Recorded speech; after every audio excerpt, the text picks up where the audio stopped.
Is record collecting obnoxious or is it cool? Is it a religion? Is it a hobby? Many questions, but I had an opportunity to visit the state of Texas' largest record store. It's called Josey Records.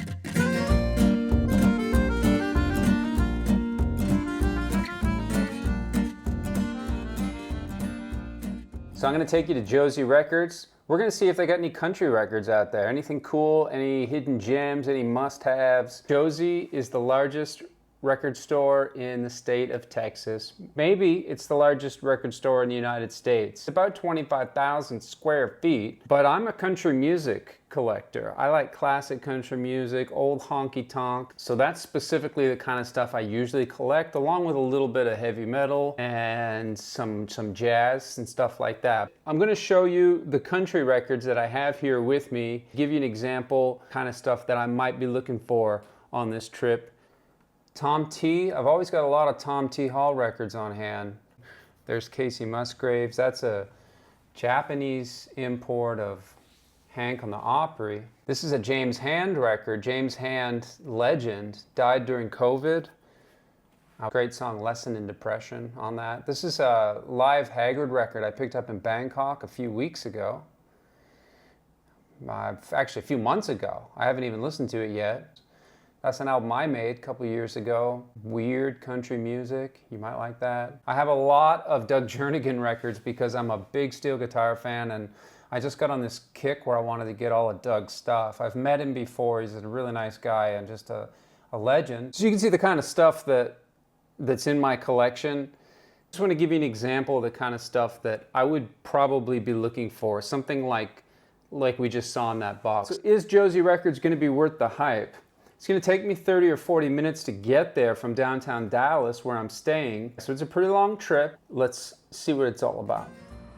All right, so here we are. We're pulling up to Josey Records. As you can see, it's enormous, no doubt. Big signs in the windows.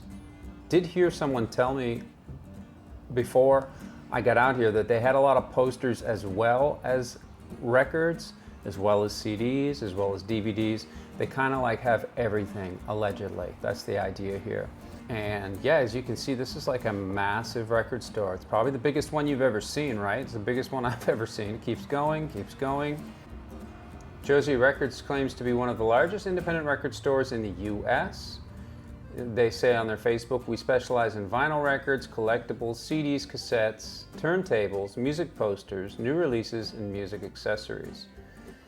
So you can see here's the listening stations. There's 5 or 6 listening stations, which is great, of course. Well, we would need those for an area. Now, I really do like this sitting area here. This is kind of like much needed, because if you're going to come to a record store this big, you're going to be there a while, right?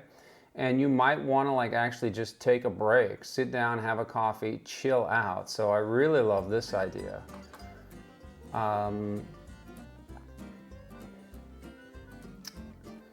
CDs here, metal and punk CDs. That's the aisle we're walking by right now. And one of the big things they have here at Josey are these like cheapy bins. This is a hip hop and rap CDs, 80s new wave. Now we're getting into some vinyl. We've made our way over to the country section, but just to pause for a moment and say that one of the big things they have here is they have these rows of just assorted records that are not alphabetized, they're not ordered in any way, and they're all like, what is it, $1 or $2, something like that? We'll see it later on in the video. And it's just kind of overwhelming because there's thousands and thousands of records that you would just have to dig through. You kind of know already that there's not going to be anything like really amazing or special in there. You're not going to find a gem, because if there was anything great in it, they'd have hauled it out and put a higher price tag on it. So here's the country section. And the first thing I'm noticing is that like the big artists, the tags that they have for the big artists are empty. There's no records there. So like, yeah, no Johnny Cash records whatsoever. No Merle Haggard records.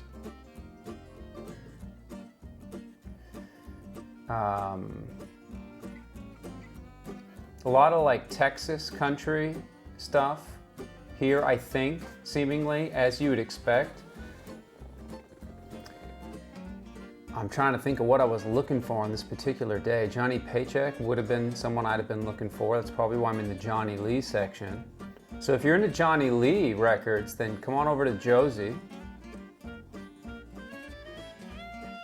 But I don't think there was any Johnny Paycheck stuff there, because any artist that was like a sizable, well, Anne Murray, I mean, look, my feeling about Anne Murray is that you can't go to a record store without finding a pile of Anne Murray's records. They were printed en masse. Now there are 2 Buck Owens records here.